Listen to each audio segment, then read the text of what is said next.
Oh my gosh. Hi. Welcome back. Oh my goodness. Here we are. It's another week, and it's not just any week. It's going to be a freaking wildly creative week. And it's going to be one filled with so many goodies, actionable takeaways, bonuses, all kinds of stuff planned for you, and stories as well. We're going to be getting to know not just ourselves, but one another better all week long. And I'm really, really excited for this. So, if you haven't already, here's what you're going to do. Obvi, you're going to subscribe. Duh. But then also in the description box, you're going to grab the little link that I have put right at the top for you, which is going to take you to my handy dandy, super awesome, fun, and informative free Wild Woman archetype assessment. Okay. So you're going to download this PDF, which is printable if you want, or if you're using Notion or one of those other editable PDF devices, apps on like a mobile device, like an iPad or whatever. That's a great option too. And it's really, really simple. I'm going to walk you through it. Operates pretty much like a Cosmo quiz. Okay. So you're just going to go through and you're going to answer all of the questions. I believe they're just yes or no questions, and then you're going to add them up at the end of each section. And whatever section has the most, that's your archetype. Only 4 to choose from. Not too hard, not exactly rocket science, and it won't take you too long either. And it's going to reveal so many really cool, exciting things, not just about yourself, but about everyone in your life, about your business, about your relationships, about money, about, oh God, we're gonna dive into it all week long. I hope you are excited to get raw, real, and honest about who we are and what we've been doing with our lives and what we can do to make them a whole lot softer and easier and more blissful, more divine, if you will. So, that's right. Okay. Grab your quiz. You hit the subscribe already. So I think we're ready to rock and roll here as usual. I don't want to keep you too long. So let's talk about why our archetype matters. Our archetype is basically just another name or another word for our behavioral pattern. Okay. So why does it matter that we understand our own behavioral patterns? Well, I don't know about you, but I don't have all of life figured out yet. And I don't know about you, but I haven't figured out how to control anything outside of myself in this universe. And I'm pretty sure there's no other humans that have yet. But if you find one, let me know. But yeah, I mean that's really the nut of this thing, right? We have zero control over anything or anyone other than ourselves in this life.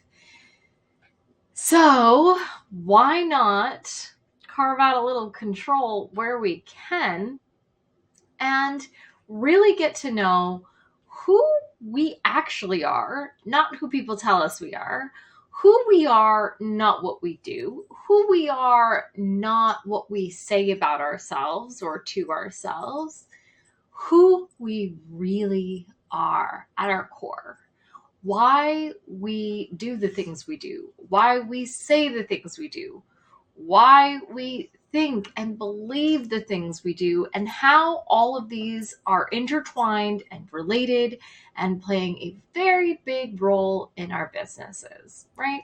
So if you have been following me for a little bit now, then you know that I recently, the last 2 years, pivoted away from being the category queen of real estate content marketing, where I was putting out crazy amounts of content for clients. But I kept hitting this wall time and time and time again, where people would come to me for a discovery call or something similar, and we would be discussing projects, and it would become very clear very quickly that my clients or my prospects didn't understand either why they needed a niche. So that's a huge one we'll talk about too. They didn't understand why it mattered to actually distribute content just as much as it mattered to create it. They didn't understand why it was important to know the psychology of your target audience in order to be able to get them to buy from you. They just didn't understand all of these different things that I felt like I needed them to understand in order for me to do my job. So I kept coming up against this wall, this blockade, if you will. And because I still wanted to make money and I wanted to see sales done, and I'm a people pleaser, what ultimately snowballed into happening is I found myself doing insane amounts of free coaching and consulting to clients on marketing and marketing theory and psychology and branding and SEO and like all these different things just to be able to get them to the point that I needed them to be at in order for the content packages that they were purchasing for me to actually work. Oh my goodness. And boy, did I get frustrated when I would go through just umpteen hours of work to put something together for someone and then they just wouldn't use it or wouldn't do the exercises or wouldn't do it. And if you're a coach or a consultant or have ever coached or consulted, then you understand just how frustrating and painful it can be for you to pour your heart and soul into something just to not have the clients use it at all or use it the way you showed them how, or just, any variation of these things. And then that kind of conversation can snowball in your mind too, right? So ultimately, I'm really glad that all of these things happened because, long story short, it led me to the path where I was like, okay, I have got to get a much better, deeper, bigger hold on behavioral psychology in general to understand what's going on with my clients. What's going on with my clients' clients? Why? What's the root of all of these symptoms, right? Because I felt like I kept slapping band-aids on symptoms in my business, and it was driving me crazy. Like, it always felt like there was, like, every time I put a band-aid on something, it didn't get cleared in my head. It was just like this other thing. So it became more mental baggage. And with each piece of mental baggage that I added up there, my capacity diminished. And the longer it went on, it was like a cancer. I mean, it was just really awful. So if you've ever procrastinated on something for a long time, that's probably like a small thing, and then it starts this like shame cycle in the back of your mind where you're like, oh, you should have done that thing. I'll do it tomorrow. I have these other really important things.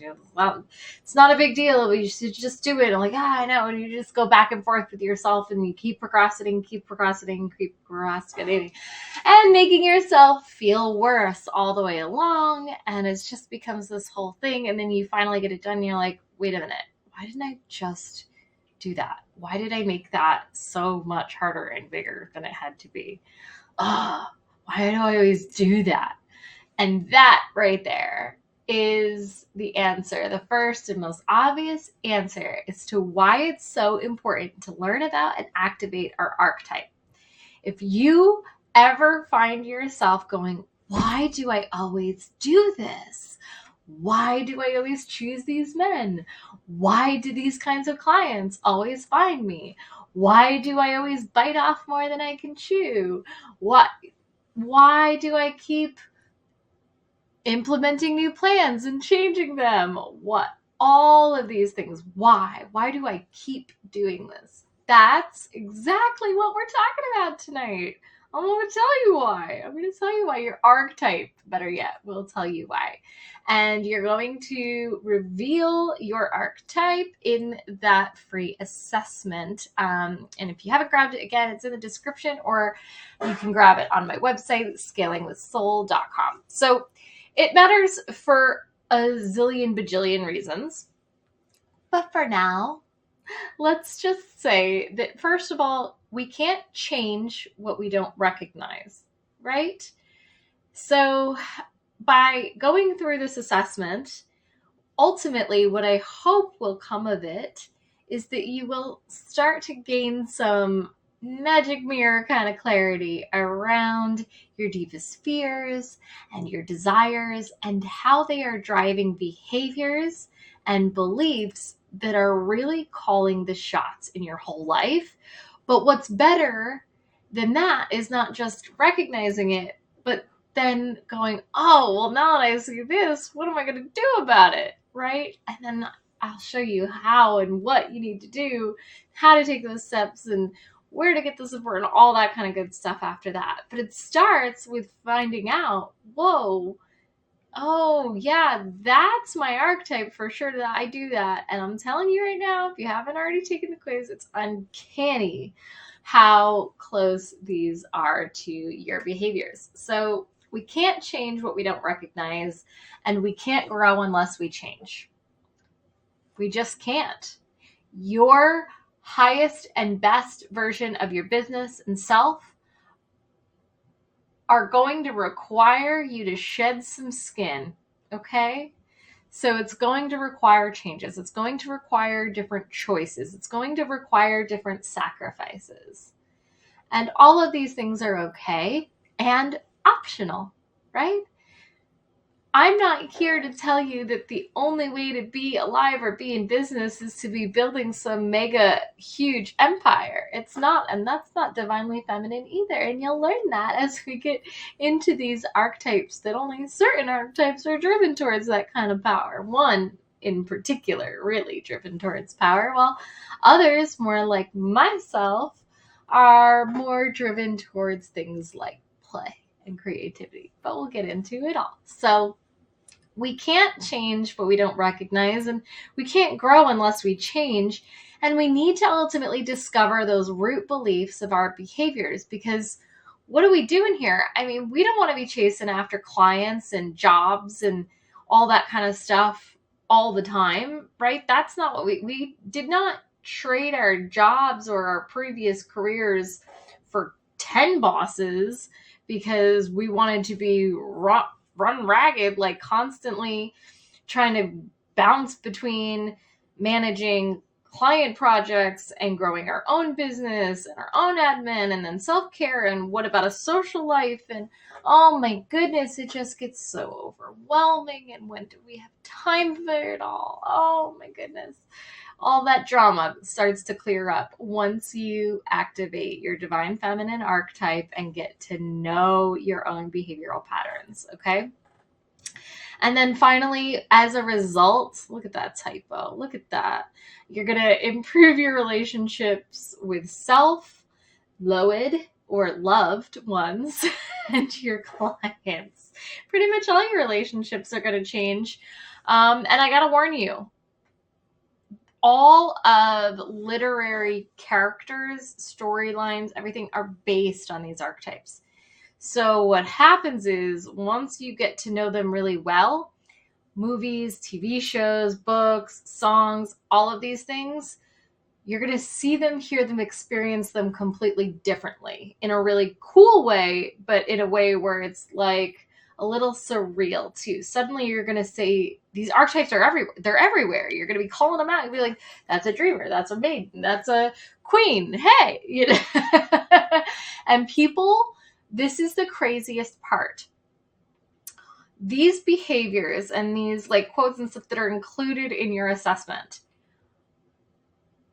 you will have people in your life say these things to you verbatim, word for word. Like queens say queen shit. Maidens say and do maiden stuff, like all that, like to a T. It's really weird. And sometimes it can almost feel like there's like robots all over the planet. Like, there's like 4 different types of robots of women, and it's just so interesting and weird, but also a lot of fun and fascinating. And like I said, it's allowed me to heal myself, my relationships, my business. Um, and not that I'm done healing all things and everything and all that kind of stuff. This is a journey, and I'm taking you on along with me. But I'm quite a few years into it now, so I feel comfortable sharing it with you in this capacity. So now that we know a little bit about why it matters, if we're going to scale our business beyond this point, if we're going to grow, if we're going to do new things, have bigger impact, have bigger reach, bigger sales so that we can help more people, we're going to have different actions which are formed from different beliefs and thought patterns. And because these 3 are so beautifully intertwined and related, we can choose any one of the 3 to start influencing the other 2. And that's a base of cognitive behavioral psychology that really, really takes us a long way. But it all begins with awareness, right? Okay, so let's go over a little bit. You've got in your quiz there some free, oh look, I forgot to change your little graphic there, busted. But you can get these free boundaries printables in our limiting beliefs video. So if you want these, see what I'm talking about? We're going to be talking about perfectionism right here. This is a beautiful accidental example of what the divine feminine work can allow you to do. So there are, oh my gosh, it's tempting now. I'll be honest with you. It's so tempting right now but we're live, right? So there's nothing I can do. Oh my goodness. I would so want to go back and change those. In the past, I would have been mortified that any of this happened. Now I can move on, get things done, embrace it, let the small shit just roll and not be embarrassed or just descend into a shame and guilt spiral over the littlest things, which is what I used to do. So yeah, okay, but let's talk about our sage dreamer because she's amazing. She's our most rare archetype. We love her. She is often depicted as the crone, the wise woman. She's your fairy godmother. She is wise. She is serene. She's usually very calming. In movies and books, she usually dies, unfortunately. But we see lots of young sages too. Look at shows like Sex and the City and stuff. Though that is a perfect example of the archetypes being depicted in film, TV, literature. Golden Girls, another example. Those are the 4 archetypes being depicted in both of those shows. They're everywhere, and these behavioral patterns, beliefs, things like that are the basis of the writing and formation of characters, and it's why they resonate so deeply with us. It's why we can see ourselves in them so clearly and relate to them so well. It's what makes the writing and the storytelling so authentic. So if you fancy yourself a storyteller, visual, audio, whatever kind, or you're aspiring to be, you're definitely going to want to get to know not just your own, but the other archetypes, because it's going to go a long way for you with writing and character development, story development, identifying storylines that will resonate, all that good stuff. This is one of the biggest shortcuts you can take to becoming a really powerful writer and storyteller. So definitely dive deep here into the archetypes if you're looking to add any of that to your resume, career, and future. Okay. So our sage dreamer, as wise as she is and as much as we love her, boy, does she love to get herself lost in a book or two, or a course or two, or 10 or 30. She does have our shiny shit syndrome sometimes, but not so much because she wants to have things or buy things. She just loves knowledge. She loves to learn. She loves to be cozy and lazy and curl up and just fill her brain with all kinds of juicy knowledge on all kinds of topics a lot of the time. But she can also be, this is Miranda, by the way, Sex and the City or Golden Girls. Sophia is our sage, right? But she also has a little bit of tell it like it is in her. Because she is wise. And so she's grounded. And so she has the ability to do that, right? Without worrying about being judged or anything like that. But her biggest challenge, although she has incredible vision and she has amazing dreams, and I so want to see her fulfill them, she won't unless she really works hard to integrate and get her butt moving, because what most sage dreamers struggle with is implementing valuable action based on what they've learned. So these are the women that we see taking course after course after course, getting certification after certification after certification after certification, without really ever spending a whole lot of time using them in the field. And then it really becomes debilitating after a while. It can rack up a lot of debt.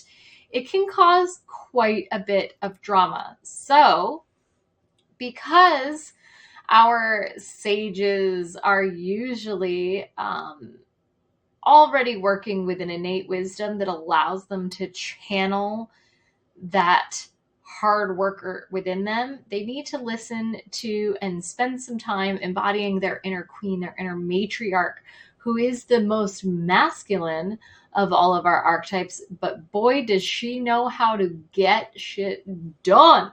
So our sage, who is really on the opposite end of the spectrum, sages rage their power in winter, whereas our matriarchs, our queens, are summers, right? So they're two total opposites. And I actually have dear friends that are sisters, that one is a sage and one is a queen, and it's so funny. They are true opposites when it comes to this kind of stuff. One cannot stop chasing achievements, and the other would rather lay in her PJs all day. So, and I celebrate them both, because there is room for celebrating both sides, and both are beautiful and both have their time and place. But you cannot be successful in business just learning all of the time and never leveraging what you're actually learning. Let's talk about our rebel maidens. Hello, fellow rebel maidens. Right here with you. Continuing with this anti-perfectionism. Oh my goodness. So yeah, as you can see in your quiz, maidens struggle with perfectionism and people pleasing, and they are the biggest robbers of our time, our energy, our capacity, our love, our lives. It can be truly, truly paralyzing for us, because we have a gift of vision that is unlike any others. Vision and voice are our two biggest gifts. Unfortunately, our visions are usually so beautiful and vivid, but we don't have the capacity, even if we have the capabilities, to execute upon them the way that we see them in our mind's eye. And that holds us back from taking action a lot of the time, because we're so afraid of being judged and compared and all of these things, and abandoned ultimately, that it becomes very difficult for us to be visible. But by working with our inner child and learning to embrace play, we can relax into a season of tremendous power and unshakability where people pleasing is no longer something we are willing to accept for ourselves or from ourselves in terms of behavior. And you can totally get there with some work. And I actually think the Rebel Maidens, like shadow work and all that kind of stuff, is some of the best. So I highly encourage you to dive right in there so that you can get stuff done. Because look at this. This right here is an example. And no, look, it's not perfect. None of this is perfect. None of this channel is perfect. It's never going to be, but it's here. It's here. It's not sitting in my computer in pieces waiting to be perfect. Probably never going to be perfect because every day I learn new things and find new ways to change them. So I hope that you are taking what would have been like an ultimate skin peeling cringe moment as an example for me here, grabbing that quiz anyway, if you still haven't. And hey, why don't you go ahead and grab those boundaries cards from the other video about limiting beliefs while you're at it as well. And let's keep it moving onto our matriarch. We're running out of time. I gotta hurry if we're gonna keep it within our usual time. So our matriarchs, like I said, they are our most masculine natural archetypes, but they are just such incredibly powerful leaders. They're so inspiring. They're so nurturing and loving. They are the mothers within us all. And no, you do not ever need to give birth to a human person to be a mother. That is not what I'm talking about here. But your biggest challenge is going to be releasing control, softening into that feminine side. And you can learn to do that through creating a strong sense of identity and self-worth that is completely separate from your accomplishments. This will liberate you because that deep, dark fear you have of never being truly seen, loved, and appreciated for who you really are at your core, not for what you do for other people or what you accomplish or how you show up or what your makeup looks like or any of that kind of stuff, but for who you are at your core. That's where this work begins. And once you get grounded in that and you can wake up every day and feel truly, deeply loved, heard, and seen for exactly who you are, just imagine what you're going to do as a leader. Holy cow. Yeah. So that's what the work is for our matriarch. And finally, our wild enchantresses. Last but never least, it's actually the Wild Woman season right now. I couldn't be more freaking excited. She's so much fun. She's my opposite. She's like our inner bad girl. I love her.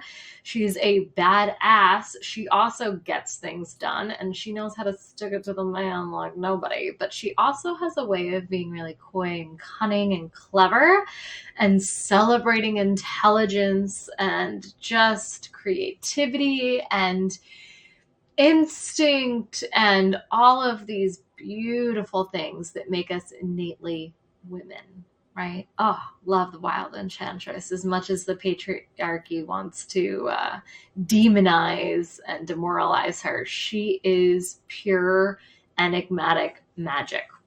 Her biggest challenge in business, though, is going to be regulating her emotions, which can go all over the spectrum, big swings, and it can also cause her to go into extreme isolationism, which can breed some thought patterns that can go to some dark places and unfortunately then cause you to carry out some behaviors that will have you, you'll be showing up in the world in a way where you'll be causing people to treat you in a not so favorable way, and you'll start reinforcing a belief system that you don't deserve what everyone else deserves and that you're on the outside and that you're other and that you're black sheep and all of these different things, but it does not need to be that way. And if you indulge your creative side and lean heavy into collaborations to scale, that is exactly what you will do. You will lead a revolution.